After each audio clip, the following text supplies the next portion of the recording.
In the heart of Newark Liberty International Airport, Gate C-14 pulsed with the raw frustration of a winter storm's wrath. Snow whipped against the windows, grounding flights and trapping hundreds in a fluorescent-lit limbo. Families nursed stale coffees, business travelers pounded laptops in futile productivity, and weary passengers slumped in seats, eyes fixed on departure boards that mocked them with endless delays. The air hummed with murmured complaints and the distant roar of idling jets grounded by Mother Nature's fury. Tucked into a priority seat, nearly invisible amid the chaos, sat Sarah Thompson.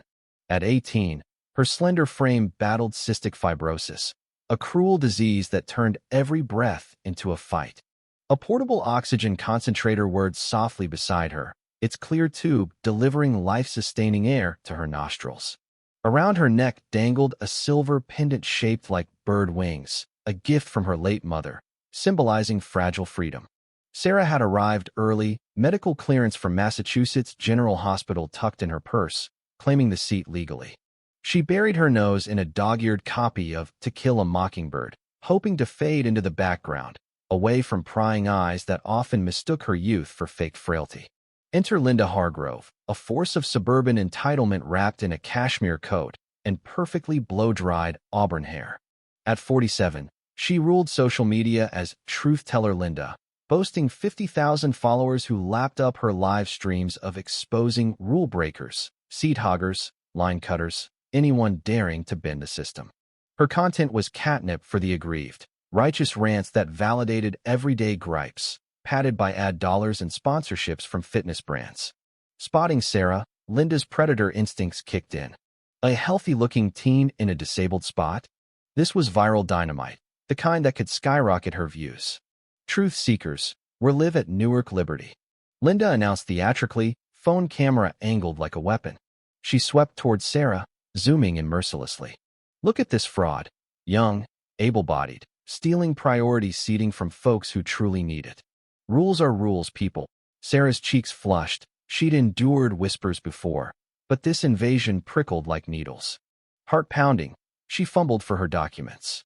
Please, ma'am, I have medical papers. This is prescribed. Linda snatched them with manicured claws, scoffing after a cursory glance. Printed at home. Scammers love this trick. She dialed 911 with exaggerated presses, voice booming for her audience. Emergency services, fraud in progress at Gate C-14. This girl's conning the system, costing airlines and real passengers. Heads turned, phones emerged from pockets. Murmurs swelled into a spectacle. Two security guards, Officer Tom Riley and his partner, pushed through, badges glinting under the harsh lights. Sarah's anxiety surged, her concentrator beeping warnings as oxygen levels plummeted. Stress was her enemy, triggering spasms that made breathing a labor. Linda crowed to her stream, views climbing. Watched the drama unfold. Emboldened by the digital applause, she escalated. Enough with the props. Her fingers closed on the oxygen tube, the lifeline keeping Sarah alive through countless hospital nights. With a vicious yank, she ripped it free. Sarah crumpled forward, hitting the cold tile with a thud, nose gushing blood, face ashen and lips tinting blue. Alarms wailed like sirens of doom. She gasped, curling fetal, body rationing precious air. The crowd froze in collective horror. An elderly woman clutched her chest. A father yanked his kids' gazes away. My God, that's assault, someone yelled. Linda, phone steady, narrated triumphantly. See? No real problem, just a show for sympathy. Her followers cheered in comments, blind to the blood pooling on the floor. Dr. Emily Carter, the airport's veteran physician, sprinted from the medical office, pager buzzing with frantic alerts. Kneeling amid the chaos, she reconnected the tube with practiced urgency. Back off. This is respiratory arrest. She's in genuine distress. Who did this? Her voice cut through like a scalpel. Linda pivoted. Fake doc in on the scam.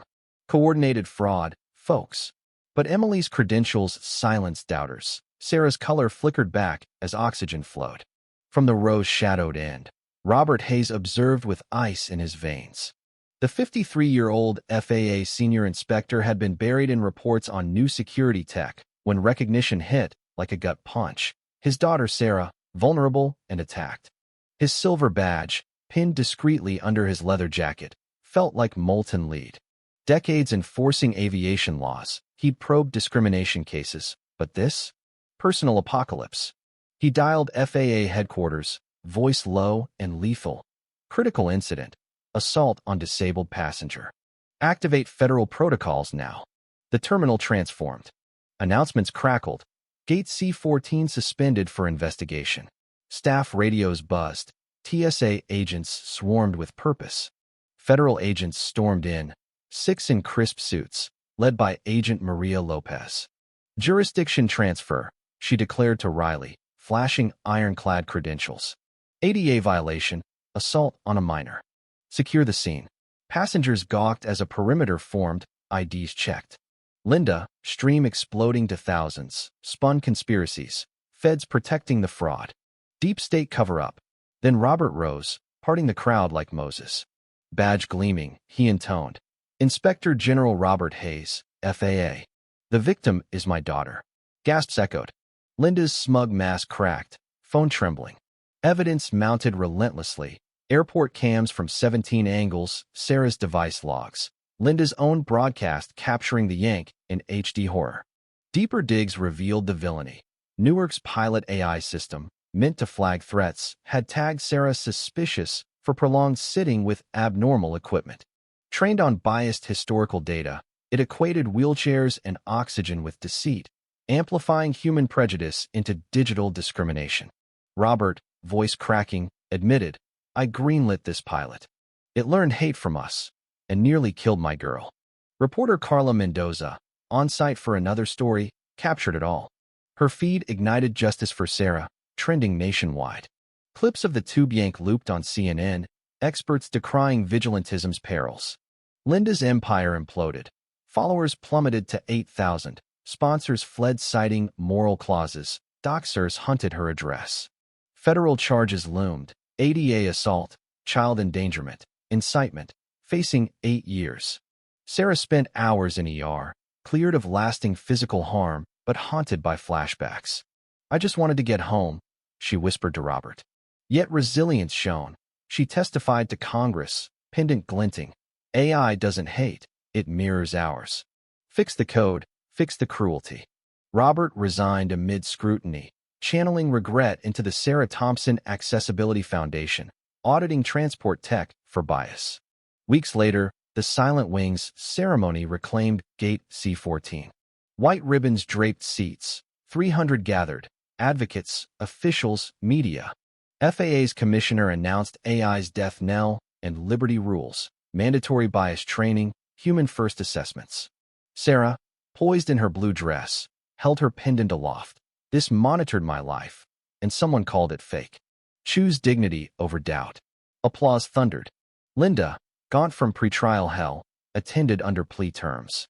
8 months prison later, she volunteered with the foundation, her grief-fueled rage stemming from her mother's death on a delayed medical flight, channeled into education. I was the monster, she'd tell trainees. Bias unchecked becomes violence. 1 year on, reforms rippled. 47 airports bias-free, disabled travelers boarding with respect. Sarah thrived at Boston University, studying bioethics. Robert led the foundation to victories. The Birdwing pendant sold nationwide, funding aid. Justice wasn't revenge, it was rebuilt systems, humanized tech, lives preserved. What do you think? Share in the comments. Does online vigilantism cross into dangerous territory, fueling real-world violence? How should society combat injustice without breeding more harm?